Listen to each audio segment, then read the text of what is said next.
بسوي اليوم فيليه سمك مشوي بالفرن معاه خضار. بقطع الفيليه من جهة الرأس بهذه الطريقة، بعدها نتجه للظهر نقطع لين الذيل على مسار واحد.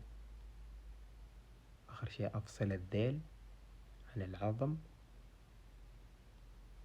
وأكمل تقطيع على نفس المسار، وهذا الفيليه جاهز. أحلى شي في الناجي لأنه ما فيه شوك كثير. باخذ في صينية فيها ورق زبدة،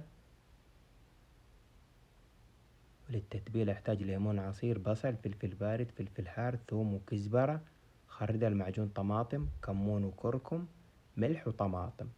أخلطهم كويس مع بعض مع 3 ملاعق كبيرة زيت زيتون. ضروري أهرسهم بيدي مرة كويس. بعدها أثقب الفيليه عشان التتبيلة ونزلها بهذه الطريقة، وعلى الفرن على الحرارة 200 من تحت ربع ساعة أو حسب حجم السمك. هنا سلقت البطاطس والجزر، بعدها البروكلي والكوسة. أحمص الخضار بقطعة زبدة، ملح وفلفل أسود. آخر شي شوية بقدونس، وأخذ الخضار على الجنب.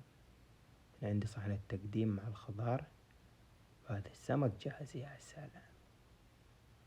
بقدمه مع الخضار وهذا شكله وبالعافية.